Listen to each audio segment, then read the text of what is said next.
Operation सिंदूर कहाँ connect किया है? ये यहीं तक है या इसके आगे भी कुछ अभी बाकी है? पिक्चर बाकी है जी। ये पहला फेज है। इन्होंने औरतों को छोड़ दिया और उनके हस्बैंड्स को मारा तो उनका सिंदूर छीन लिया। जब भी किसी ऑपरेशन का नाम रखा जाता है, काफी नामों पे डिस्कस होता है। क्यों रखते हैं ऑपरेशन का नाम? किल्ड इन एक्शन हो गया, कोई वीर गति को प्राप्त हो गया। आप स्टार्ट करोगे ऑप सिंदूर, स्टॉप आगे लिखोगे क्या हुआ। ब्रीफिंग कौन दे रही थी? कर्नल सोफिया कुरैशी, ये मेजर थी, तब से जानता हूं मैं इसको। और उनके हस्बैंड फ्रंट लाइन यूनिट के सीओ हैं आज। अगर लड़ाई हुई तो उनके हस्बैंड फ्रंट पे रहेंगे। आपको कैसा लगा जब ये हुआ? और मुझे मुरीद के का सुन के बहुत अच्छा लगा। लश्कर तोयबा का पुराना हेडक्वार्टर है। जब मैं अमृतसर में था तो बिल्कुल मेरे सामने कि हमारा ऑब्जेक्टिव होता था कि कभी लड़ाई हो तो हम मुरीद के को कैप्चर करें। क्या ऐसा पॉसिबल है कि इतना अंदर तक आ गए और पता नहीं चला? इतना ज्यादा बेरहमी से ये लोग मारते हैं ना औरतों को। थोड़ा सा भी इनको हिंट लगा कि यार ये प्रो इंडिया तो नहीं है, उनकी ऐसी जगह पे उन्होंने फायरिंग करी है तो आपको बता नहीं सकता एक ऐसे शो के अंदर। ट्रंप के लिए हवन कर रहे थे लोग। अब ट्रंप पे प्रेशर डालो ना, पाकिस्तान को दबाव डाले। बलूचिस्तान तो लगभग पूरी तरह से अलग ही हो गया अब तो। था अलग। जैसे ही शाम होती है पाकिस्तान आर्मी अपने छावनी में घुस जाती है और फिर बलोच लिबरेशन आर्मी के फाइटर उनका राज चलता है पूरी रात। वहाँ पे पाकिस्तान का जो कौमी तराना है, नेशनल एंथम, वो नहीं बजा सकते, ना उनका झंडा फहरा सकते बलूचिस्तान के स्कूलों में। तो क्या आपको लगता है पीओके आने वाला है? जो ऑपरेशन का नाम रखा है सिंदूर, ऑपरेशन सिंदूर, ये मुझे आप बताओगे कि क्योंकि आपने तो बहुत साल दिए हैं इंडियन फोर्सेस को, स्पेशली आर्मी को, तो जब ऐसे ऑपरेशन का नाम रखते हैं तो बहुत मतलब हम लोग भी चौंक गए सुन के, ऑपरेशन सिंदूर कहाँ कनेक्ट किया है?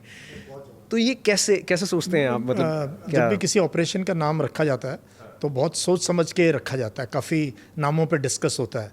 जैसे सियाचिन ग्लेशियर हमने कैप्चर किया था, उसका नाम है ऑप मेघदूत। श्रीलंका हम गए थे, उसका नाम था ऑप पवन।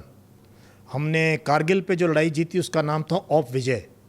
जो हमने जब पार्लियामेंट अटैक के बाद फोर्सेस मोबिलाइज की थी उसका नाम था ऑप पराक्रम।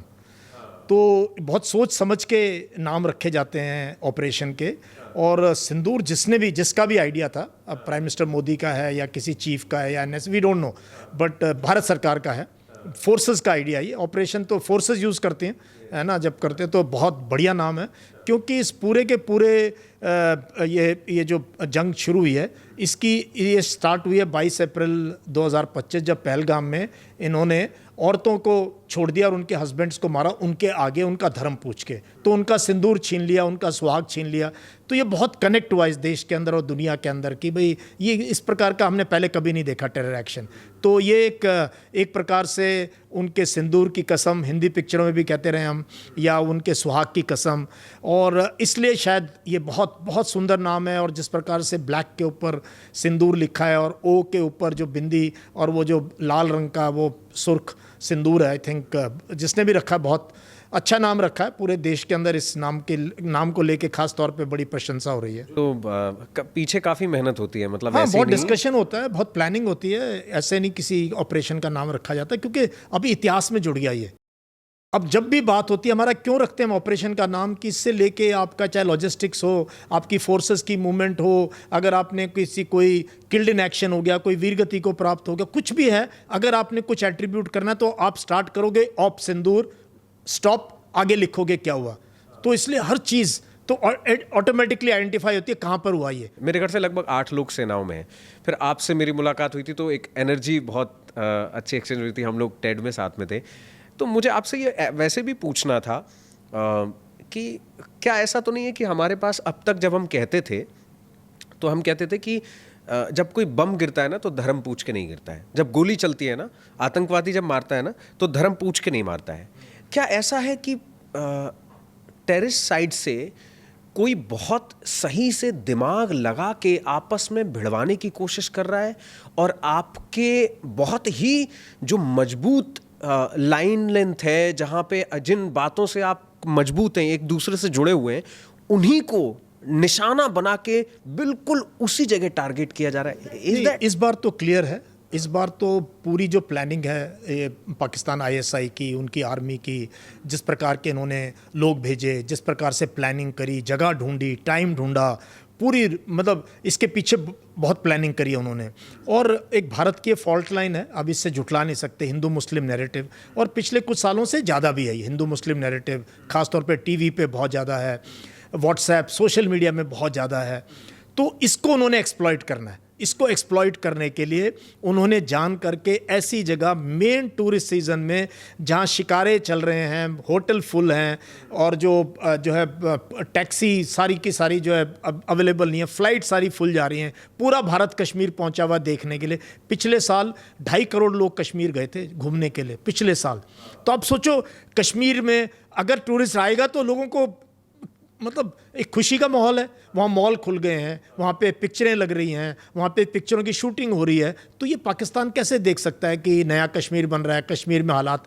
तो उन्होंने इस जो हमारे बीच की एक थोड़ी सी खाई है, एक दरार है, एक फॉल्ट लाइन है, उसको एक्सप्लॉइट करने के लिए। और देखो किससे उनसे कलमा पूछा, तसल्ली से 20-25 मिनट ये नरसंहार किया उन्होंने, और औरतों को और बच्चों को छोड़ दिया जो कि सारी उम्र याद रखें इस चीज़ को, नहीं तो सबको मार सकते थे, फिर ये कहानी कौन बताता। तो बहुत इसमें डेडली मैसेजिंग थी, और इसमें काफ़ी हद तक मैं ब्लेम करना चाहूँगा पाकिस्तान आर्मी चीफ आसिम मुनीर को, क्योंकि हफ्ता पहले उन्होंने एक गैदरिंग के अंदर जो है, क्योंकि वो क्या कहते हैं हफीज़ कुरान है, उन्होंने सऊदी अरेबिया में कोर्स किया, तो उन्होंने कुरान बाई हार्ट रटी हुई थी। तो बार बार वो दिखाने की कोशिश करते हैं मैं बहुत अच्छा मुस्लिम हूँ, और ये प्रॉब्लम भी है इस्लाम में। मैंने तो पाकिस्तानी ऑफिसर्स के साथ भी, उनमें ये होड़ रहती, देखो मैं ज़्यादा प्योर हूँ, देखो मैं बहुत ज़्यादा ये करता हूँ, उनमें ये होड़ रहती है, प्रतिस्पर्धा रहती है, मैं आपसे ज़्यादा मुस्लिम हूँ। तो उन्होंने एक गैदरिंग के अंदर 2 नेशन थ्योरी को उन्होंने कहा था हम हिंदुओं के साथ नहीं रह सकते, और ये अलग कौम है, हम अलग कौम है। तो वहाँ से कहीं अगर इसका कनेक्ट है, इस चीज़ पूरी की पूरे तार जुड़ रहे हैं, तो ये बहुत ही शर्म की बात। तब भी मैंने कहा था कि ये यूनिफॉर्म में अगर कोई इंसान है, देखो यूनिफॉर्म होती है चाहे किसी देश की हो, और बहुत यूनिफॉर्म पर्सनल की इज्जत होती है हर कंट्री में, और यूनिफॉर्म पर्सनल जनरली धर्म और इन चीज़ों में पढ़ते नहीं हैं, वो किसी भी देश के हो। मैं यूनाइटेड नेशंस में था, 30-35 कंट्रीज़ के जवान ऑफिसर थे, जनरली वो बीच के लोग होते हैं, उनको ज़्यादा धर्म वरम से लेना होता नहीं सैनिक को, बट उनकी ये स्टेटमेंट वहाँ इस्लाम पे बात करना, हिंदुओं को इतना बुरा भला कहना, और कहना हम इनके साथ नहीं रह सकते हैं, ये बहुत जो है ख़राब चीज़ थी जो उन्होंने कही, बहुत कंडेमनेबल थी जो उन्होंने कही, और शायद उसी का नतीजा है ये कुछ दिन के बाद पहलगाम में ये हादसा हुआ। मुझे आपकी एक बात बहुत अच्छी लगी। आप किसी टीवी चैनल पे थे और आप एक्सप्लेन कर रहे थे, वहाँ और भी चेहरे थे, हमारा बड़ा ही इंटेलिजेंट पड़ोसी मुल्क जो है वहाँ से भी कुछ लोग थे वहाँ, और आपने जब अपनी बात रखी तो मतलब मैं चाहता हूँ कि वो सब सुने कि जिस तरीके से आपने कहा, आपने शायद अभी भी उस बात को मेंशन किया है कि जब आपने कभी देखा है, आपने वो लाइन बोली है स्पेशली कि आपने कभी देखा है कि इंडियन आर्म फोर्सेस में कोई बंदा हो, कोई भी ऑफिसर, कोई नॉर्मल सबसे लो रैंक पे भी जो होता है, सबसे छोटी रैंक पे भी होता है, कभी उसके मुंह से भी सुनी है आपने कि वो धर्म को लेके कोई बात कर रहा हो? लेकिन मुनीर जो है वो सबसे बड़े ओहदे पर हैं एक हिसाब से, और वो वहां से ऐसी बात करते हैं। और ये वो आर्मी है राघव जो मार खा रही है टेररिस्ट से, ये वो आर्मी है। और मैं बता रहा हूँ, मेरे साथ पाकिस्तानी जब ऑफिसर थे, और जब आप 1 साल साथ रह रहे हो तो भी चाय भी पीते हैं, गप्पे भी मारते हैं, वो एडमिट करते थे कि मोर सर हम आपको बता रहे हैं, हम जो है बिना अपनी गाड़ी में पिस्टल या वेपन लिए हुए हम निकल नहीं सकते सड़कों पर, ख़ासतौर पे बलूचिस्तान के थ्रू। बहुत इनसिक्योर, बहुत डरी हुई फौज, इनके ऊपर तहरीक तालिबान ने इतने अटैक किए हैं। जो लाल मस्जिद पे मुशर्रफ ने लाल मस्जिद का सफाया करने की कोशिश की, तो आपको पता है मुशर्रफ के ऊपर 3 अटैक हुए। अटैक करने वाले लोग पाकिस्तान एयरफोर्स के थे। अल-कायदा का पाकिस्तान नेवी के अंदर पूरा का पूरा इन्फिल्ट्रेशन था। जब कराची के अंदर इनके जहाज उड़ाए गए थे, इनसाइडर जॉब था। एंड एयरफोर्स और नेवी तो उनकी बहुत ज़्यादा रेडिकलाइज्ड है पाकिस्तान की, ये लोगों को पता नहीं है। आर्मी के अंदर जो पिछले इनके चीफ थे, 2 पिछले चीफ थे, राहिल शरीफ और बाजवा, इनको ये खतरा लग रहा था कि भाई अगर बहुत ज़्यादा फौज रेडिकल हो गई तो पाकिस्तान की इतनी प्रॉब्लम है तो हमारे लिए और समस्या। तो उन्होंने काफ़ी कोशिश की, जो ये ज़्यादा कट्टरवादी सोच के लोग हैं इनको ज़्यादा ऊपर नहीं जाना चाहिए, उनको कर्नल लेवल पे इनको रिटायर कर दो, ये सोच थी पाकिस्तान। वो भी समझते थे कि धर्म को ज़्यादा छेड़ेंगे तो हमारा नुकसान होगा।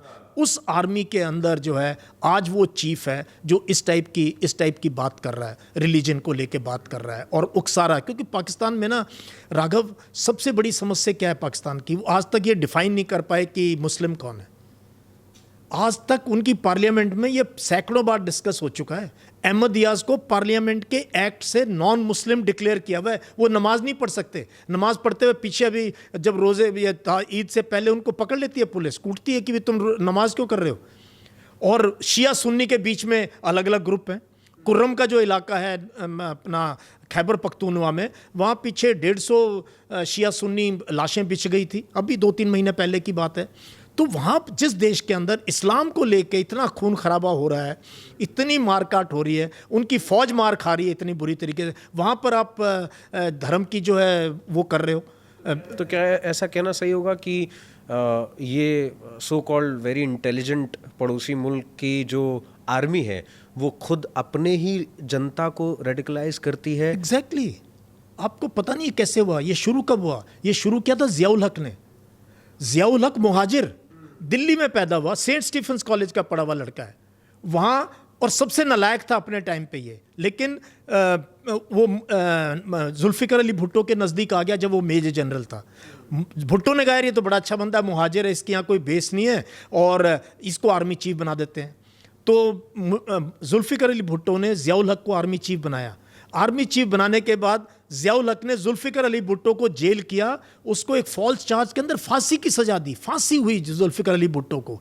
ज़ियाउल हक मार्शल लॉ एडमिनिस्ट्रेटर बना और उसके बाद उसने इस्लाम का जो, तब तक पाकिस्तान आर्मी के मैसेज में शराब चलती थी, डांस डूंस सब होता था, वो ट्रेडिशन चल रहा था जैसे किसी और फौज के अंदर होता है, एक ऑफिसर का कल्चर या मेस का कल्चर है। ज़ियाउल हक ने इस्लामाइजेशन शुरू किया पाकिस्तान देश का और आर्मी का, और उसका नतीजा आज देख लो।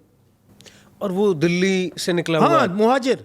फिर मुशर्रफ खुद मुहाजिर, मुशर्रफ की भी तो यही, उसकी पैदाइश तो भी यहीं क्या ऐसा पॉसिबल नहीं है कि ऐसे माइंडसेट अभी भी अपने इसी दिल्ली में हैं? और नहीं, देखो, इससे दिल्ली से कनेक्ट नहीं करेंगे।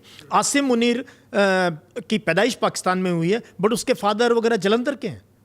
तो क्या हुआ है ना राघव, समझने की कोशिश करो। जो मुहाजिर वो जो रेफ्यूजी पाकिस्तान में जाके बन गए, वो इस चक्कर में रहे हम अपने आप को मौका मिले साबित करें कि हम पक्के पाकिस्तानी हैं, असली प्योर पाकिस्तानी हम हैं। तो फौज में उनको ये प्रूव करने की कोशिश रहती है, क्योंकि बाकी लोग तो उनके ख़ानदान वहीं के हैं, कोई कोई मैक्सिमम पंजाब के हैं। 80% उनकी फ़ौज के अफसर पंजाब के हैं, पंजाबी हैं, तो उनके गाँव, उनका रहना सहना वहाँ का है। ये लोग बाहर से आए हैं। तो ये ज़ियाउल हक है, मुशर्रफ है और आसिम मुनीर है, तीनों की फैमिली के तार भारत से जुड़े हुए हैं। तो ये प्रूव करने के लिए कि हम ज़्यादा प्योर हैं, हम ज़्यादा पाकिस्तानी, ज़्यादा इस्लामिक हैं, ये बेड़ा गर्क जो है पूरी की पूरी फौज का जो है, ये रेडिकलाइजेशन से ये फौज ने किया ये शुरू।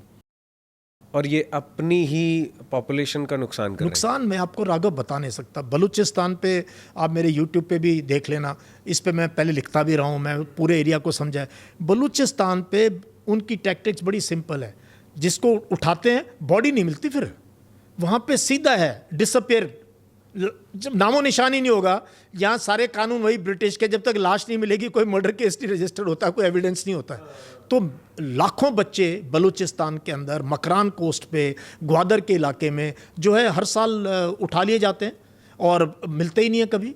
और पाकिस्तान आर्मी की 5-6 घंटे तो पाकिस्तान आर्मी का रेड चलता है दिन में, जैसे ही शाम होती है पाकिस्तान आर्मी अपने छावनी में घुस जाती है और फिर बलोच लिबरेशन आर्मी के फाइटर हैं उनका राह चलता है पूरी रात। ये सीन वहाँ पे पाकिस्तान का जो कौमी तराना है, नेशनल एंथम, वो नहीं बजा सकते, ना उनका झंडा फहरा सकते बलूचिस्तान के स्कूलों में। ये तो बलूचिस्तान जो सबसे बड़ी प्रोविंस का हाल है पाकिस्तान में, हमारे लोगों को पता नहीं है ये। तो मतलब बलूचिस्तान तो लगभग पूरी तरह से अलग ही हो गया अब तो। था अलग, 227 दिन तो अलग था। ये तो 1948 में जो है पाकिस्तान का हिस्सा बनाया, डरा धमका के कुछ वो करके कि नहीं, ये के 227 दिन बलूचिस्तान इंडिपेंडेंट था आज़ादी पे। 15 अगस्त को जब हम आज़ाद हुए, 14 को पाकिस्तान आज़ाद हुआ, तब बलूचिस्तान ने इंडिपेंडेंस इनके साथ नहीं था। तो ये बहुत उनकी, फिर ऊपर खैबर पख्तूनवा देख लो, जहाँ क्वेटा वगैरह, जहाँ तालिबान के साथ अफ़गानिस्तान, वहाँ हर रोज़ एवरेज 5 से 7 पाकिस्तानी सिपाही ऑफिसर मारे जाते हैं, तहरीक तालिबान ठोक रहा है उनको। तो आपको क्या लग रहा है, बलूचिस्तान पूरी तरह से अलग हो जाएगा? देखो, अलग मैं वो डूम्सडे टाइप प्रोफेसी कम करता हूँ। प्रॉब्लम क्या है ना बलूचिस्तान की, प्रॉब्लम राघव बलूचिस्तान की ये है, it almost occupies 45% of Pakistan territory, सबसे बड़ी प्रोविंस है। पॉपुलेशन नहीं है यार, पॉपुलेशन 4 से 5% है। तो आज़ादी के लिए, कोई बड़ी मूवमेंट के लिए क्रिटिकल मास चाहिए। भाई भारत, महात्मा गांधी जी थे ना आगे, नॉन कॉपरेशन मूवमेंट, अंग्रेजों भारत छोड़ो, बायकॉट करो, एक पूरा का पूरा, और पॉपुलेशन भारत के साथ होगी। एग्जैक्टली हाँ। तो यू नीड वो, वहां पाकिस्तान आर्मी बहुत हावी है, तो लोग कम है, एरिया बहुत ज्यादा है, बट सूनर और लेटर अगर यही हाल रहा तो why not, Pakistan should be separate. ऊपर खैबर पख्तूनवा, वो बेचारे जो पख्तून है वो आधे अफगानिस्तान में, आधे हैं, उनका देश ही नहीं कोई बना, तो उनको भी एक इंडिपेंडेंट कंट्री चाहिए on both sides of the Durand line. वो आज तक कोई काबू नहीं कर पाया उनको। और पंजाबियों को छोड़ दो, इनको ये अपने आप निपट लेंगे। सिंधी अपने आप, there is a movement for freedom in Sindh, Jiye Sindh करके बहुत साल से मूवमेंट चलती है सिंध के लोग, क्योंकि पूरा का पूरा पाकिस्तान की इकोनॉमी, उनकी फौज पूरी की पूरी पंजाबियों के हाथ में है, पंजाबी डोमिनेटेड है, जो अर्स्टवाइल पंजाब से अलग हुए बेसिक। तो इसलिए वहाँ पर ये बहुत बड़ा इशू है। तो बट देखते हैं कब होगा, कैसे होगा। जब इंडियन गवर्नमेंट ने ये एक्शन लिया कि सारे पाकिस्तानी जो हैं वो वापस जाएं, तो इस पे आपका क्या टेक है? क्योंकि बहुत सारे पाकिस्तानी छुपे हुए थे, कोई तो कई सालों से रह रहा था, पता ही नहीं चल पाया। वो तो यहाँ आधार कार्ड भी बन गया, वोटिंग भी करी है कोई ने। तो इस पे आपका क्या सोचना है? क्योंकि आप तो कश्मीर में कई साल पोस्टेड रहे हैं, तो वहाँ से भी कई लोग निकले जो कई सालों से रह रहे हैं। एक और न्यूज़ आई कि 22 महिलाएं वो बहुत पहले यहाँ आ गई थी, और अब उनके कम से कम 100 से ऊपर बच्चे हैं शायद, जो इंडियन ओरिजिन के बच्चे हो गए अब। तो वो इंडियन पॉपुलेशन हो गई, जबकि वो थी पाकिस्तान से। देखो तो क्या इस पे ना राघव, ये ह्यूमन रिलेशंस ना, और मतलब तार जो जुड़े हुए हैं, देखो लाइन ऑफ कंट्रोल या आईबी खींच दी, इसको ब्लड बॉर्डर कहते हैं। ये खून की लकीरें हैं, क्योंकि जब लकीरें खींची अंग्रेजों ने, तब ये नहीं देखा कौन सा गांव, कौन सा सूबा, कौन सी गली, कौन सी कहाँ कट रहा है। तो ये नहीं मैं कह रहा, मैं ये नहीं कहूँगा कि भाई जो आए उन्होंने यहाँ पे टेररिज्म किया या ये किया, या ये जो खबर 22 औरतों की कर रहे हो, मुझे नहीं पता इसकी ऑथेंटिसिटी क्या है इन सब चीज़ों की। बट देखो ये गवर्नमेंट ऑफ इंडिया का स्टांस था। उन्होंने इंडस वाटर ट्रीटी को सस्पेंड किया, उन्होंने, क्योंकि पाकिस्तान को हमने इकोनॉमिकली और सोशली आइसोलेट करना है। तो जब तक लोगों के दिलों में जाके ठेस नहीं पहुंचेगी, उनको नहीं दर्द होगा, वो पाकिस्तान आर्मी को नहीं वो करेंगे। क्योंकि मैं ये मानता हूं, बाकी चाहे लोग जो मर्जी माने, बट मेरा ये मानना है हमने पाकिस्तान को थोड़ा प्रोफेशनली डील करना है। डील क्या करना है, हमारी स्ट्रेटजी क्या होनी चाहिए? बार बार मैं सर्विस में था तब भी कहता, अब भी कहता हूँ, हमने पाकिस्तान आर्मी को आइसोलेट करना उसके अवाम से। भाई हमारी दुश्मनी अवाम से नहीं हो सकती। सारे तो हिंदी पिक्चर देखते हैं, उनकी शादियों में हमारे गाने बजते हैं, वो सारे के सारे, मतलब फॉरेन जाओ तो अपने आप को हिंदुस्तानी कहते हैं। इंडियन रेस्टोरेंट सारे पाकिस्तानी चलाते हैं इंडियन रेस्टोरेंट के नाम से। तो हमारा कल्चर का बहुत इन्फ्लुएंस है पाकिस्तान के अंदर, और हमारे यहाँ भी लोग उनके सीरियल वगैरह देखते हैं। बट रोग एलिमेंट कौन है? रोग एलिमेंट उनकी फौज है। फौज क्यों है? क्योंकि जो फौज उनको मिली 1947 में, वो उनको साइज से बड़ी मिली। तो Pakistan got an army which was much larger than what it deserved, क्योंकि जो मुस्लिम यूनिट्स थी वो सारी की सारी पाकिस्तान में चलेगी, मुस्लिम सोल्जर्स वहाँ चले गए। वो अंग्रेजों ने भर्ती इस प्रकार से करी थी first world war, second world war में, कि जो पुराना पंजाबी सूबा है, इस इलाके के लोग भर्ती हुए। तो Pakistan got an army much bigger in size than the state. We got an army just apt for our country.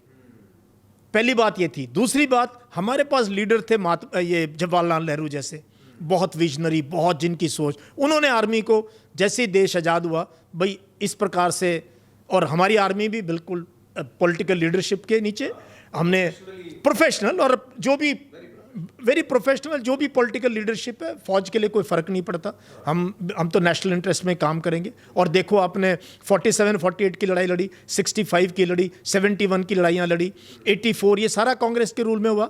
Kargil की लड़ाई हमने अटल बिहारी वाजपेयी जी की अध्यक्षता में लड़ी, अब प्राइम मिनिस्टर मोदी हैं। तो फौज को कोई फ़र्क नहीं पड़ता कि ऊपर कौन है, हमें अगर सही, और होता भी ऐसे, हमारे डायरेक्शन, हमारी पॉलिटिकल लीडरशिप हमेशा नेशनल इंटरेस्ट में एक्शन करेंगे ना, नेशनल इंटरेस्ट में। तो मैं ये मानता हूँ कि हमने पाकिस्तान आर्मी को आइसोलेट करना है, उनको टेरर ऑर्गेनाइजेशन डिक्लेयर करना चाहिए, आसिम मुनीर को सैंक्शन होना चाहिए, एंड यूएस के ऊपर, यूएस क्यों नहीं कर रहा? हम कहते हैं अब की बार ट्रंप सरकार, ट्रंप के लिए हवन कर रहे थे लोग, अब ट्रंप पे प्रेशर डालो ना, पाकिस्तान को दबाव डाले, बट वो यूएस अपना, उनको कोई इंटरेस्ट ही नहीं है। जबकि आज यूएस से अगर चाहे तो पाकिस्तान की पूंछ मरोड़ सकता है, चाइना की हिम्मत नहीं कुछ कर ले, because US is still the biggest player in this region, और आज उनको जरूरत भी नहीं है पाकिस्तान की। क्या ऐसा है कि वो आगे ये देख रहे हैं कि ज़रूरत पड़ सकती है, इस्तेमाल फिर करेंगे, जैसा कि पाकिस्तान? देखो अभी तो जरूरत नहीं ना, उनको ज़रूरत थी जब वो अफगानिस्तान में लड़ रहे थे 20 साल, तब उनके लॉजिस्टिक चेंज जो थी, जो उनका सामान आता था वो सारा कराची और यहाँ पोर्ट से आता, फिर बाई रोड अफगानिस्तान जाता था, तो वो पाकिस्तान ने उनको गारंटी दी थी, मुशर्रफ ने, कि सर मैं प्रोटेक्ट करूँगा, हमें मत मारना, है ना। तो मुशर्रफ ने सपोर्ट किया, ग्लोबल वॉर अगेंस्ट टेरर बहुत बड़ा 20 साल चला। अब there is no global war against terror, Taliban की सरकार है अफगानिस्तान में, तालिबान की सरकार है। कैसा लगता है एक इतनी बड़ी कंट्री, बड़ी तो है ही, छोटी, इतनी छोटी भी नहीं है, एक बड़ी कंट्री जब ऐसे दलाली करती हुई नज़र आती है? ये फ़ौज की उनकी फितरत ऐसी रही है, और जो है पाकिस्तान फ़ौज अपने आप में it is eating the state, कि वो अपने ही देश को खा रही है फ़ौज के। आप उनके जनरल्स के घर देखो, उनकी तनख्वाहें देखो, उनका करप्शन देखो, आपको हैरानी होगी राघव कि तकरीबन 8 से 10% जीडीपी पाकिस्तान की फ़ौजी फाउंडेशन जनरेट करता है। वो सीमेंट बनाते हैं, चीनी बनाते हैं, होटल चलाते हैं, कपड़ा बनाते हैं, एयरलाइन चलाते हैं, सब कुछ ये रिटायर्ड फ़ौजी चलाते हैं। तो जनरल साहब यहाँ से रिटायर हुआ 10-20 करोड़ रुपए कमा के, फिर वो वहाँ कमाएगा, और कुछ ज़्यादा हुआ तो सऊदी अरेबिया भाग जाएगा। उनका कोई चीफ पाकिस्तान में नहीं रहता, सब बाहर निकल गए हैं, सबके बच्चे विदेश में हैं। सो उनकी आर्मी का बहुत ही जो है ना ख़राब सिस्टम है, जो सस्टेन पाकिस्तान नहीं कर पाएगा। जितना जल्दी उनकी पॉलिटिकल लीडरशिप और आवाम ये समझें और अपने आप को दरकिनार करें टेररिज्म से और पाकिस्तान, फिर क्या प्रॉब्लम है? फिर तो मसला हल हो जाए 2 मिनट में। तो ये चीज़ हमें, इसलिए जो हमारे व्हाट्सएप पे और ये बहुत घृणा फैलाते हैं, उनको मैं बार बार कहता हूँ भाई तुम जितना यहाँ मुस्लिम एंटी मुस्लिम प्रोपेगेंडा करते हो, वो आप उनकी मदद कर रहे हो। हमारे वो एक्चुअली यही चाह रहे वो हैं। ये चाहते हैं, और हमारे लोग जो है इसमें मजा आता है। ये हमला भी चाहे भले ही धर्म पूछ के किया हो, चाहे कुछ भी करके किया हो, ये हमला एक्चुअली हिंदुओं पर या हिंदुस्तान पे नहीं है, ये हमला कश्मीर पे है, क्योंकि नया कश्मीर दिख रहा है उनको, डेवलप्ड कश्मीर, बदलता कश्मीर, ट्रेन चल रही है वहाँ, कश्मीर दिख रहा है। उन्होंने कश्मीरी पे हमला, एग्जैक्टली, इसीलिए उनके फ्यूचर पे हमला। आपने देखा नहीं, पूरा कश्मीर रोया। और जेएंड के असेंबली में जो रेजोल्यूशन पास हुआ, जिस प्रकार उमर अब्दुल्ला ने रेजोल्यूशन पढ़ा, जो शब्द उन्होंने इस्तेमाल किए, वो पूरे देश को सुनने चाहिए। पर मुझे आपसे एक चीज़ पूछनी है कि कश्मीर से बहुत सही फुटेज बाहर आया जब लोग खुद भी इसके साथ थे, एंड देन मतलब वो सच में कैंडल मार्च कर रहे थे और बाकी चीज़ें भी, लेकिन फिर और भी फुटेज बाहर आए जो मैंने खुद ने देखे, एंड यंग बॉयज़ और थोड़ा 30-40 के एज के जो लोग हैं, वो कह रहे हैं कि नहीं चाहिए डेवलपमेंट, नहीं चाहिए तुम्हारा टूरिज़्म, हमें तो औरतें जिनके वीडियोस हैं वो कह रही हैं कि हमें तो, हमारा तो पाकिस्तान ही है। नहीं देखो, ये मैं आपसे इसलिए पूछ रहा हूँ बिकॉज आप वहाँ कई साल रहे हो। मैं रहा हूँ, और मैं इसी इलाके में रहा हूँ, और हाँ। राघव मैं इसी इलाके में रहा हूँ। ये अच्छा। साउथ कश्मीर का अनंतनाग जिले में, साउथ कश्मीर, कोकरनाग वगैरह, वहाँ मैंने बहुत शिद्दत से काम किया, बहुत मेहनत से काम किया वहाँ पे। और ये जो लश्कर तोयबा, हिजबुल मुजाहिदीन, इनकी हमने कमर तोड़ दी थी, एक्चुअली कमर तोड़ दी थी। इनको ऐसे ढूंढ के हमने मारा कि मतलब मैं बता नहीं सकता कि ये कितना डरते थे हम लोगों से, क्योंकि जब इंडियन आर्मी के जवान ऐसे कहते हैं ना सर, और तरीके से काम था। देखो मेरा ये चिल्लम चिल्ली गुस्से का काम नहीं, अपना प्रोफेशनल काम था, लोगों से ताल्लुक़ रखना, क्योंकि मैं ये मानता हूँ कि लोकल लोग वो सेंटर ऑफ ग्रेविटी होते हैं किसी भी इंसर्जेंसी में। अगर लोकल लोग हमारे साथ नहीं होंगे तो फिर आप कैसे ये लड़ाई लड़ोगे इंसर्जेंसी की? लोकल लोगों की बहुत ज़रूरत है, वही आपके कॉन्फिडेंट बनेंगे, वही आपको इन्फॉर्मेशन देंगे, वही आपको राह दिखाएं, वही आपके रहबर हैं। मैं कहता हूँ ना, कश्मीरी हमारे रहबर भी, हमारे कातिल भी। तो ये बहुत ज़रूरी है कि भाई हमें उनके साथ वो करना है। तो अगर आप प्यार से पेश आओगे तो they will give you. But कुछ राइट विंग एलिमेंट हर जगह है, वो प्लेन्स के अंदर भी है जो ऐसी वीडियो बनाते हैं। क्यों भेजते हैं ऐसी चीज़ें? क्यों? क्योंकि उनको उनकी फैक्ट्री इस चीज़ से चलती है। तो किसी को एंटी हिंदू से चल रहा है, कोई एंटी मुस्लिम से चला रहा है अपनी फैक्ट्री को। But as a country, as a military man, I feel कि हमें इन चीज़ों को देखना नहीं चाहिए, हमें पॉजिटिव इमेज देखनी चाहिए, और पॉजिटिव इमेज को ही देश के आगे चलाना चाहिए। That is the message, we are together as a nation. मैंने एक वो वीडियो भी देखा जिसमें एक कश्मीरी है और वो बहुत सारा मुस्लिम ही सारे वहाँ हैं, पूरे बहुत भीड़ है, और वो कह रहा है कि इंडियन आर्मी का कोई धर्म नहीं होता, कोई जात नहीं होती, इंडियन आर्मी बस। राघव, मैं बता रहा हूँ, जब मैं वहाँ था ऑपरेशंस में और AK-47 लेके हम घूमते थे, मुझे लोग क्या कहते थे? कहते साहब आपकी AK-47 में निगाहें हैं। मैंने क्या मतलब?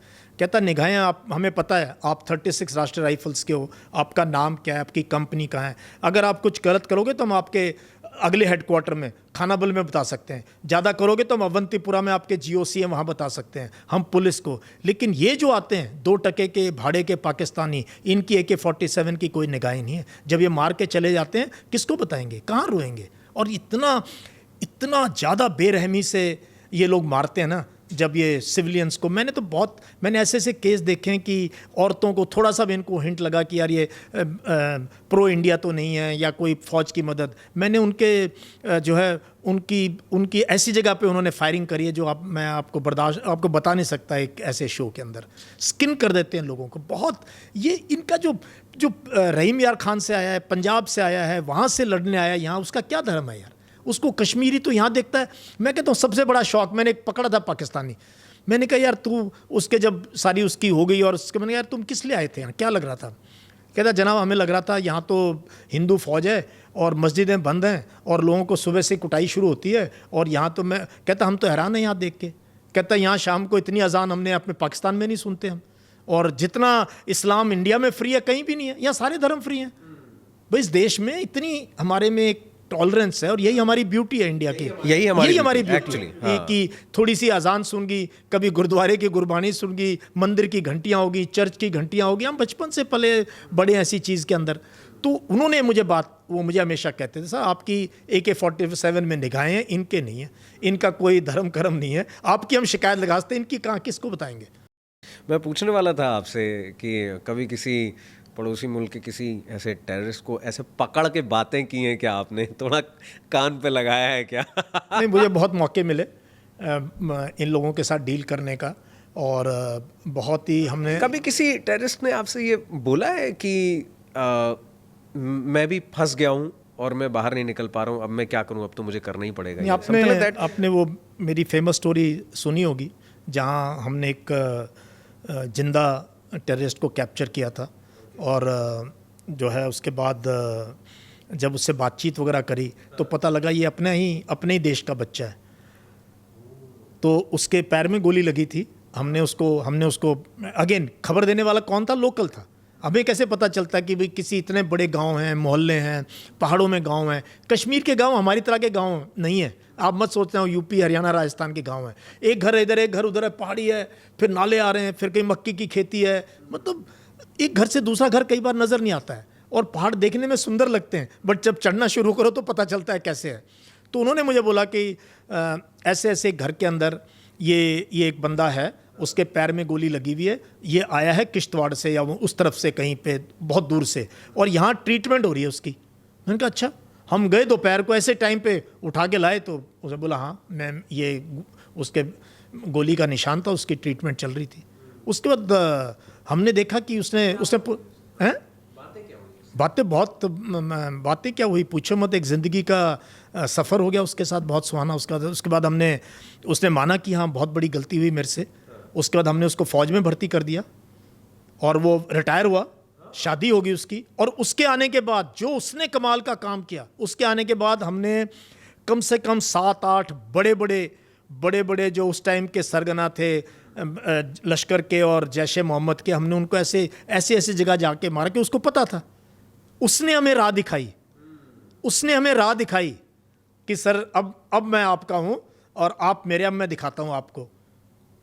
तो मेरी जिंदगी में ऐसे, तो आपने बहुत प्यार से बात करके चीज़ों हम को ये मत समझना यार अपने फौजी favor का मतलब अगर हमारे पास वेपन है तो दिल कठोर, ये कोई जरूरी नहीं है। फौजी के भी दिल धड़कता है, दिल दिल धड़कता है। धड़कता है और हम भी पोइट्री करते हैं, हम भी एक इंसान हैं और भारतीय हैं। सबसे बड़ी बात है भारतीय हैं।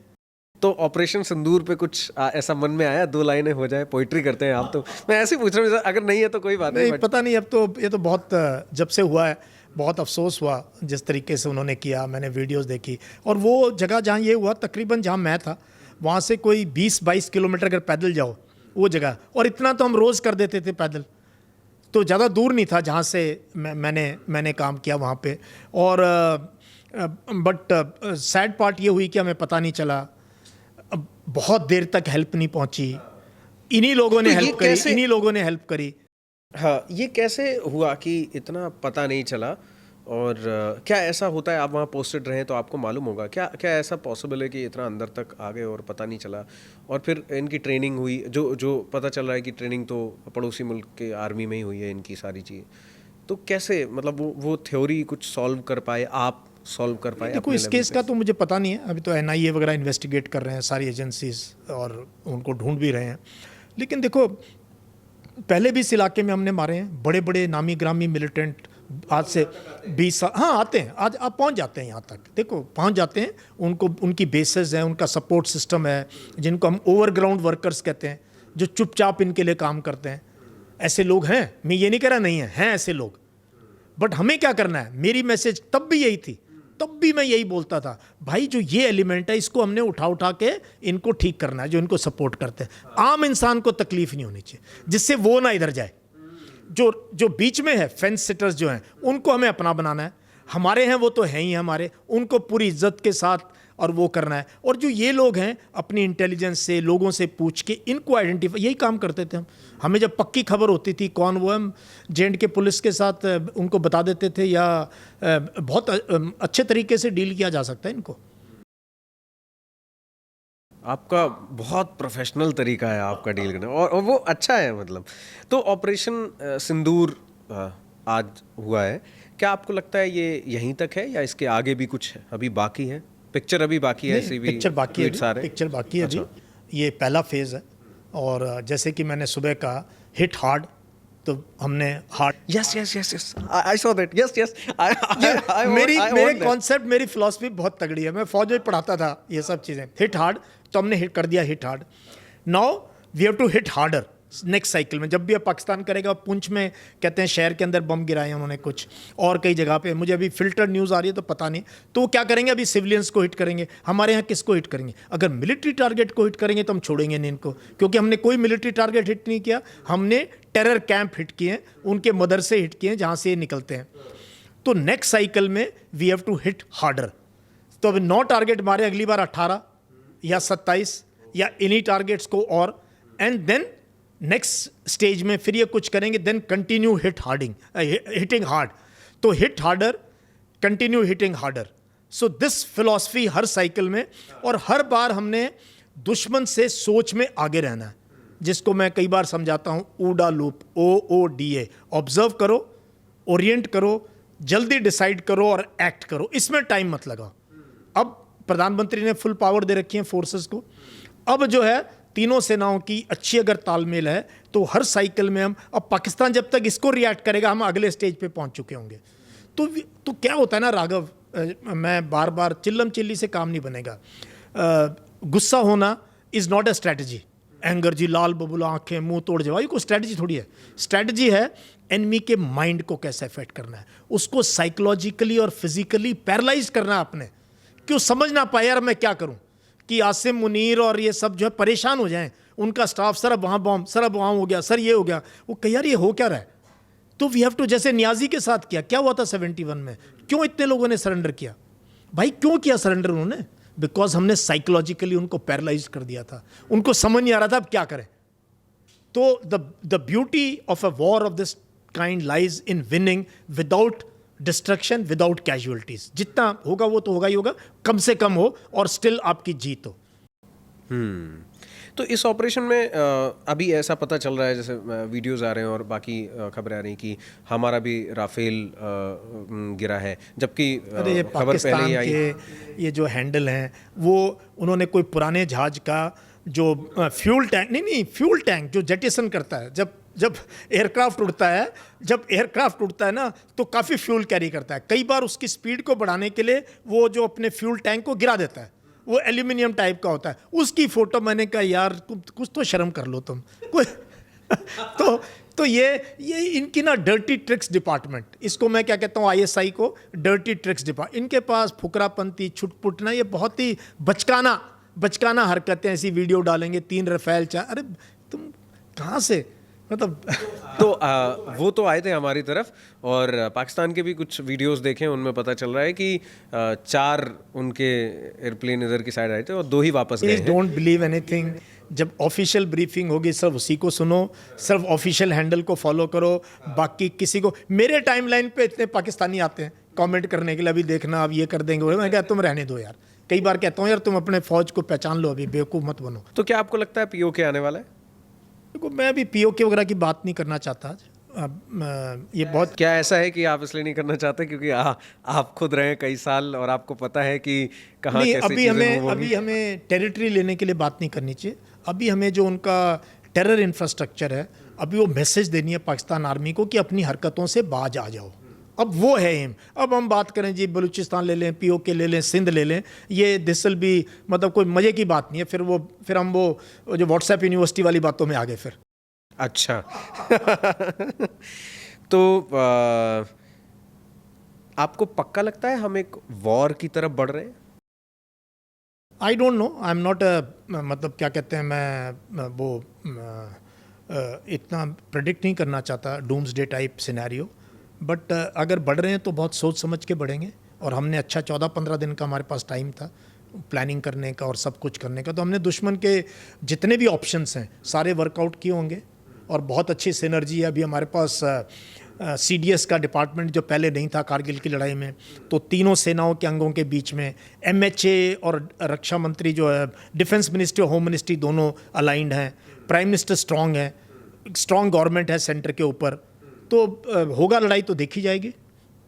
बट अब स्पेकुलेट करने का टाइम नहीं है अभी भी इतना डेवलपमेंट होने के बाद भी कश्मीर में जब लोग रेडिकलाइज हो रहे हैं, अभी भी टेररिस्ट उनको रेडिकलाइज कर पा रहे हैं, इसकी वजह क्या लगती है आपको? अब तो काफ़ी कुछ ठीक हो रहा है, टूरिज्म पहुंच रहा है, टूरिज्म के अलावा भी चाहिए चीज़ें हो रही हैं। क्योंकि पाकिस्तान है।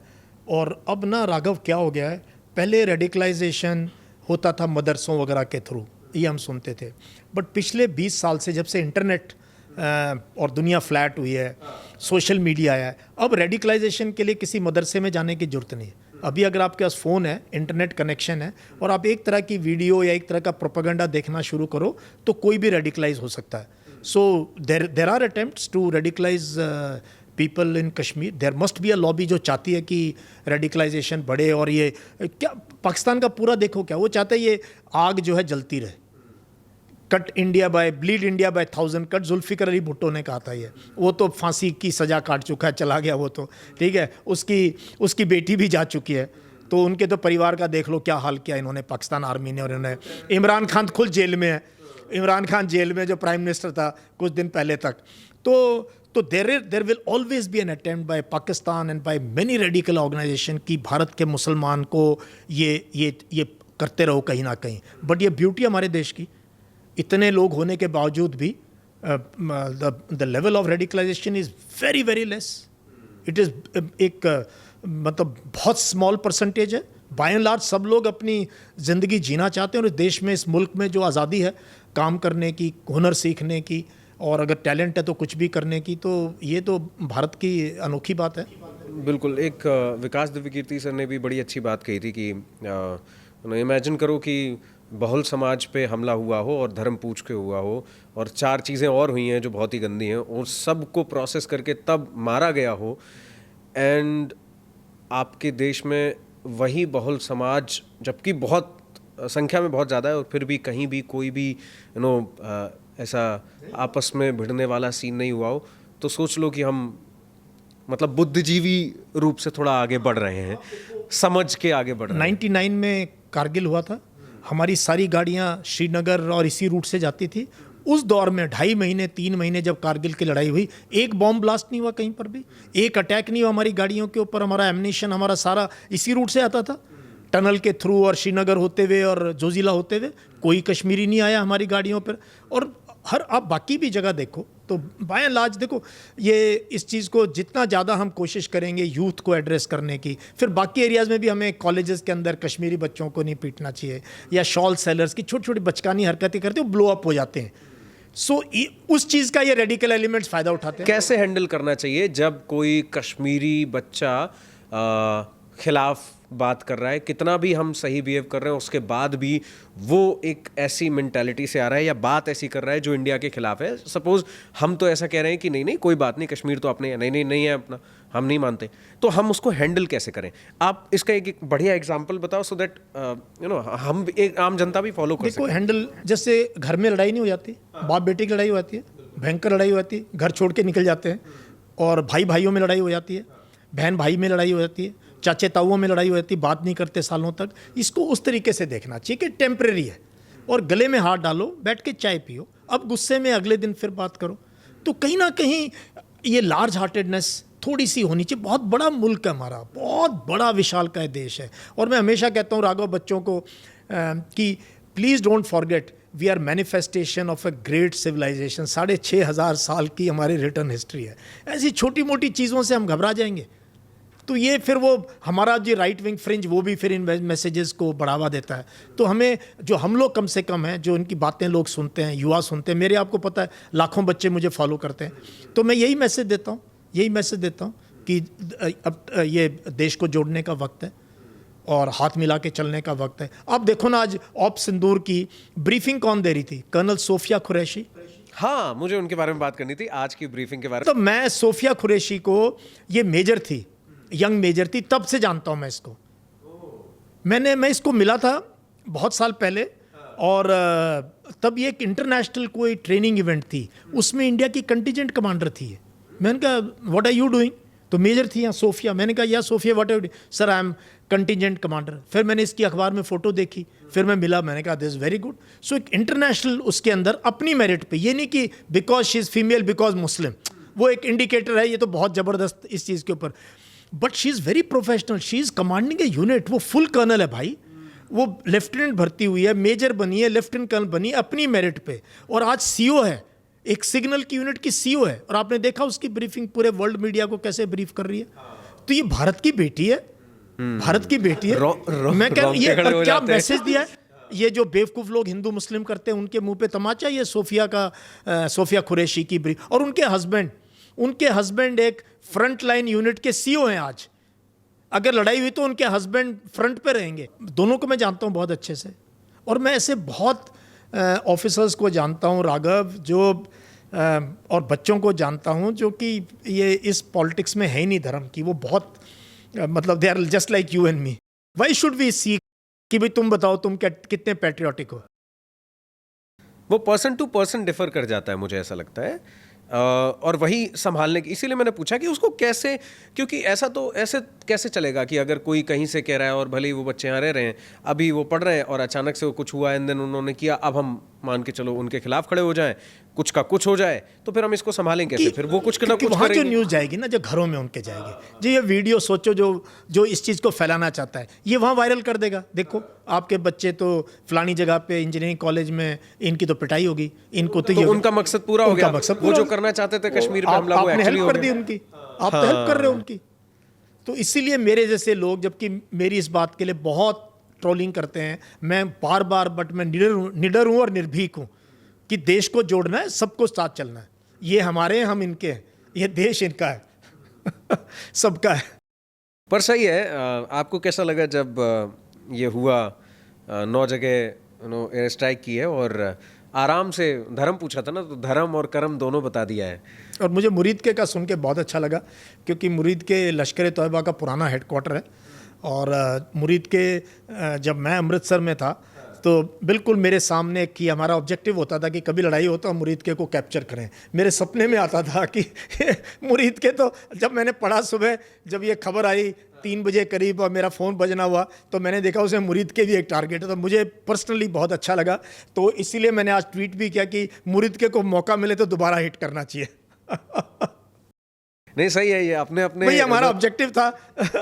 ये आपकी विश लिस्ट अलग है। मेरी विश लिस्ट अलग है। आर्मी पर्सन्स की अपनी एक विश लिस्ट होती है, मुझे लगता है। एनीवेज, कश्मीर की हिस्ट्री बहुत कम टाइम है अब हमारे पास, इसलिए मैं वहाँ पहुँच रहा हूँ। कश्मीर की हिस्ट्री पे आप पहले भी काफ़ी बोलते रहे और आपको बहुत अच्छी नॉलेज है उसकी। थोड़ा सा एक्सप्लेन कर सकते हैं आप हिस्ट्री प्लस कैसे रेडिकलाइजेशन हुआ, टेररिज्म, और अब क्या सोल्यूशन हो रहे हैं और क्या सोल्यूशन और हो सकता है? देखो, आज के इसमें ना हिस्ट्री में ज़्यादा नहीं जाएंगे, बिकॉज हिस्ट्री 50 की करें या 100 साल की करें या 200, उसमें फिर इंटरप्रिटेशन अलग अलग हो जाता है। बट मैं 47-48 से अगर हम लें, जब ये हुआ, जिस प्रकार से जो है कश्मीरी लोग हमारे साथ खड़े रहे, 47-48 की लड़ाई में हमारे साथ थे, 65 की लड़ाई में हमारे साथ थे, 71 की लड़ाई में हमारे साथ थे, कारगिल युद्ध में भी लोकल लोगों ने ही बताया ना हमारे को कि ऊपर पाकिस्तानी बैठे हुए हैं। तो और जब लड़ाई छिड़ती है लाइन ऑफ कंट्रोल पे, पोर्टर का काम कौन करता है, पोनी लेके कौन आता है, राशन पानी कौन पहुंचाता है, इनकी गलियों से, इनके शहरों से हमारी कॉन्वाई निकलती हैं। तो Kashmiris by and large warm लोग हैं, बहुत अगर आप प्यार दिखाओ तो डबल दिखाते हैं, और घर जाओ तो बहुत अच्छे होस्ट हैं। इनका खाना बहुत ज़बरदस्त है, वाजवान, कभी मौका मिले तो जाके खाना वहाँ पे। और मैंने देखा है कि ये सुंदर बहुत है कश्मीर, है ना। लोग दिल के भी अच्छे हैं, ख़राब लोग हैं उसके लिए फ़ौज है, पुलिस है, और उनको UAPA है, कानून है हमारे पास वो करने के लिए। तो ओवरऑल आई वुड से कि अगर कुछ एलिमेंट है रेडिकल, मैं मानता हूँ, जमायतीज़ हैं जो एक अलग स्ट्रैंड, इस्लाम का जो राइट विंग स्ट्रैंड, और कश्मीरियत को अटैक करते हैं। कश्मीरियत क्या है, दरगाह में जाना, ज़ैरत में जाना, और उनके गीत संगीत सब कुछ वो है। लेकिन वहाँ पर ये मैंने भी देखा था जब मैं था, ये मुहिम थी मस्जिदों के थ्रू रेडिकलाइज करो, वो पाकिस्तान का या सऊदी अरेबिया का इस्लाम यहाँ पे पहुँचाओ, इस प्रकार से उस टाइप के। तब भी मैं यही कहता, मैं तकरीर करता, मैं कहता भाई ये इस्लाम नहीं है, इस्लाम ये है जो इस धरती पर आप लोग इतने सालों से हिंदुओं के साथ इकट्ठे मिल के रहे, और ये है। तो हमारा इस्लाम अलग है, कश्मीर का इस्लाम है, केरला का अलग है, बंगाल का अलग है, सऊदी का अलग है, पाकिस्तान में भी सिंध का अलग है, बलूचिस्तान का अलग है, वह इस्लाम को ठोक रहा है। तो ये मैसेजिंग देना कि राइट विंग का जो बिल्कुल फार राइट है, वो इस्लाम से बच के जो हमारी कश्मीरियत है, और जो वाजपेयी जी ने भी कहा था, कश्मीरियत, जमहूरियत और इंसानियत, कश्मीरियत, डेमोक्रेसी और इंसानियत, ये तीनों चीज़ें, 3 पिलर्स हैं जिसके ऊपर कश्मीर की पूरी आइडियोलॉजी है। तो उस चीज़ को हमारे से लोग इस नैरेटिव को करेंगे तो लोग सुनेंगे। राइट विंग करने वाले, उनको हम निपटेंगे, बहुत बड़ा देश है, कर सकते हैं, ऐसी क्या बात है। तो तब आप कैसे देखते हैं इसको, जब आप कश्मीरियत, जमहूरियत, इंसानियत की बात भी हो रही है, एंड फिर जब पता चलता है कि कश्मीरी पंडितों को मारा गया और बहुतों को, और इनफैक्ट मस्जिदों से ये पूरी आवाज़ आई, और इसके बहुत सारे सबूत भी हैं, अब तो सब कुछ सामने आ गया है कि अपनी अपनी औरतों को छोड़ के निकल जाएं, ऐसी चीज़ें, तो तब आप इसे कैसे देखते हैं? आपको क्या लगता है कि ये क्या एक अलग ग्रुप है या क्या है? एक कश्मीर की इंसर्जेंसी के अलग अलग दौर रहे हैं। 89-90 जब हुआ, अगेन हम तो सरप्राइज थे, जैसे होता है, हमें नहीं पता चला। जब आग लगी कश्मीर में, स्कूल जला दिए, पुल जला दिए, फिर फ़ौज को आना पड़ा और बहुत बुरी तरीके से जो है एक्शन लेना पड़ा इनके खिलाफ, जमायतियों के खिलाफ, फिर राइट विंग के खिलाफ, उग्रवादियों के खिलाफ। फिर कई दौर आए, एक 95 का दौर था, 1995, जब आधे टेररिस्ट इख्वान मुसलमीन ग्रुप के भारत की फ़ौज में शामिल हो गए, हमारे साथ काम किया उन्होंने, ये लोगों को नहीं पता है। और ये दौर आया जब इन्होंने कश्मीर पंडितों के पीछे पड़े और इनका रातों रात पलायन हुआ। फिर 2020 के अंदर सिखों के पीछे पड़े, छठी सिंहपुरा में 36 सिख मारे गए, बिल क्लिंटन जब भारत आए हुए थे पिछली बार। इसीलिए इस इवेंट की मुझे लगती है, जब US के वाइस प्रेसिडेंट यहाँ आए हुए हैं तो सिक्योरिटी और टाइट होनी चाहिए थी। उसी दिन ये हुआ है जब एक दिन यहाँ हुआ है। बिल क्लिंटन जब आए थे 2020 में, तब छठी सिंहपुरा से 36 सिखों को निकाल के गोली से भून दिया गया था ये करने के लिए। तो ये एलिमेंट वहाँ पे रहा है। इसके लिए हमें अपनी इंटेलिजेंस मजबूत करनी पड़ेगी। हमारे जो coordination J&K police, army, BSF, इन सब का कोऑर्डिनेशन बहुत ज़रूरी है आपस में। जो अच्छे लोग हैं उनको साथ लेके चलना बहुत ज़रूरी है। और कहीं ना कहीं ये सबको, उस समाज को भी कोशिश करनी है, लोगों को भी कोशिश करनी है, सरकार को भी कोशिश करनी कि कश्मीरी पंडित वापस अपने घर रहें, उन्हीं बागों में रहें, उन्हीं घरों में रहें, वापस जाके रिकंस्ट्रक्ट करें अपनी लाइफ। और जिस प्रकार का एक कम्युनल जो है एक हार्मनी थी कश्मीर में, वो वापस आ जाए। मैं तो मानता हूँ कि ज़रूर, क्यों नहीं होगा, होगा कभी ना कभी, क्योंकि काफ़ी दिन चला गया, फटीग भी है। अब ये उग्रवाद के दौर का टाइम जो है कम ही बचा है। और शायद ये operation Sindoor may be A milestone in that journey, may be A milestone in that journey, कि शायद पाकिस्तान अब सबक सीख ले। और जिस दिन पाकिस्तान सबक सीख लेगा, ये जो ultra right wing Islamic organization है, ये तो 2 मिनट में लाइन में आ जाएंगे। इनको ठीक करना कितना मुश्किल काम है। तो ये सब हो सकता है। क्या आपको सच में लगता है कि पड़ोसी मुल्क की जो सो कॉल्ड महा इंटेलिजेंट आर्मी है, जो आपने बताया बड़े अच्छे वे में कि औकात से थोड़ी ज़्यादा है, उतनी नहीं होनी चाहिए? इंटेलिजेंट नहीं है वो, मतलब उनका काम है बस। पहले उन्होंने पंजाब में किया, यहाँ किया, नेपाल में भी अपनी एम्बेसी से वो कोशिश करते। IC-814 कहाँ से हाईजैक हुआ था? हमारा एयरक्राफ्ट नेपाल से हाईजैक हुआ था। पाकिस्तान लैंड किया, फिर अफगानिस्तान गया, वहाँ पर भी पाकिस्तान की ISI इन्वॉल्व थी एम्बेसी से, पूरा इनको हथियार देने में, ये वो। तो वो फिर अभी बांग्लादेश में पहुँचने की कोशिश कर रहे हैं ये। तो ये खुराफात छोटी मोटी करते रहेंगे। लेकिन अगर हम साथ में हैं और हमारी इंटेलिजेंस अगर हम और इम्प्रूव करें, कोऑर्डिनेशन और इम्प्रूव करें, लोगों को साथ लेके चलें, तो मतलब I think this is a very important phase in our relationship with Pakistan, this way और दैट वे। इस बार हो जाना चाहिए। कोई 2 किताबें, कोई 2 बुक्स जो आप सजेस्ट करो, कोई सिर्फ 2, ताकि और इनफैक्ट 2 भी नहीं, कोई एक जिसको आप सजेस्ट करो, ताकि इस नेगेटिव माइंड, अब क्योंकि इंडिया ने रिटेलिएट भी कर दिया है, पाकिस्तान भी कुछ ना कुछ करेगा जो भी, एंड देन अब उसके बाद ये वॉर छिड़ेगा, चीज़ें होंगी, नेगेटिव माहौल तो होगा ही होगा, बट कैसे अपने आप को थोड़ा सही माइंडसेट में रखें? देखो, कोई 2-3 किताबें मैं बताऊंगा।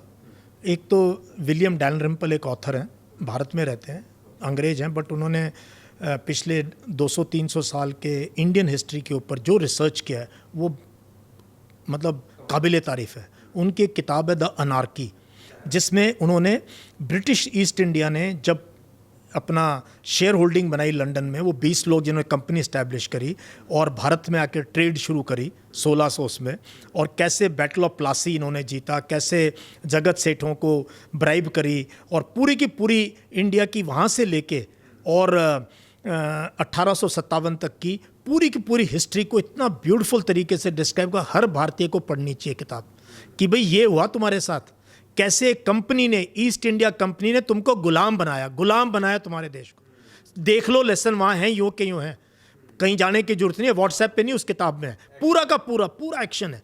उससे आप फ्रीडम एट मिडनाइट पढ़ो, Dominique Lapierre and Larry Collins की किताब है, 2 बहुत साल पहले चले गए, अब तो वो आपको 100-150 रुपये में किताब मिल जाएगी। वो किताब हमारे फ्रीडम स्ट्रगल के ऊपर है।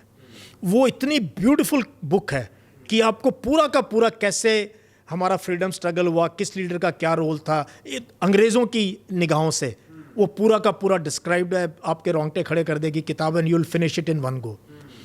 देन डिस्कवरी ऑफ इंडिया पढ़ो, जवाहरलाल नेहरू की, भाई वो किताब पढ़नी ही चाहिए, क्लासिक है, और जेल में बैठ के लिखी, फ्री हैंड से लिखी, कोई टाइपराइटर नहीं था, कोई इंटरनेट नहीं, कोई गूगल नहीं था, किसी से पूछ लिया, तो वो पढ़ो।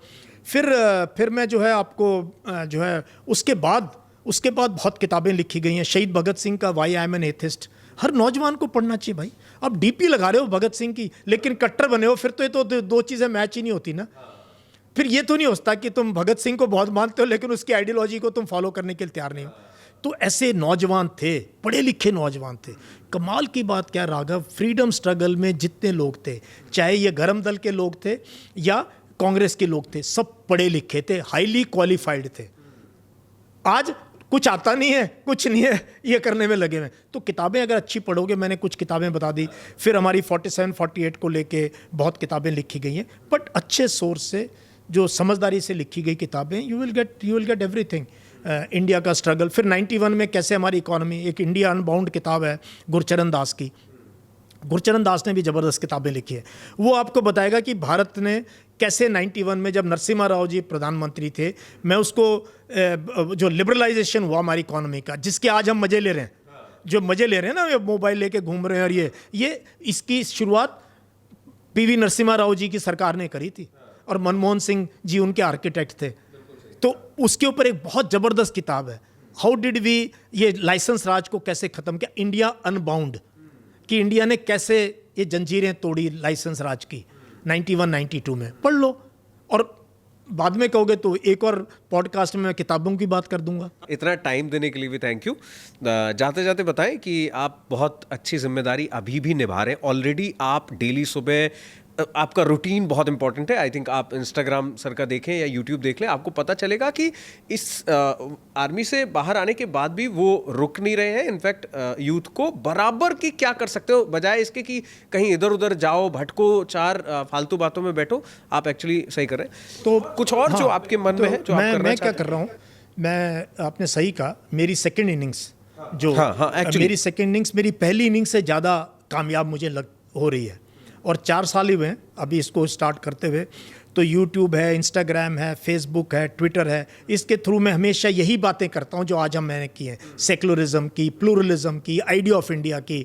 तो ये सब चीज़ें मैं बोलता रहता हूँ, और इस पे मेरा बहुत एम्फेसिस है युवाओं को, प्लीज़ सुबह 1 घंटा बाहर निकलो, दौड़ने जाओ, भागने जाओ, अपने खेतों को देखो, आप किसी भी शहर में 5-7 किलोमीटर चले जाओगे, आपको हरियाली नज़र आ जाएगी। निकलो बाहर निकलो। एंड मैं सोलो ट्रैवलिंग पे बहुत बात करता हूँ।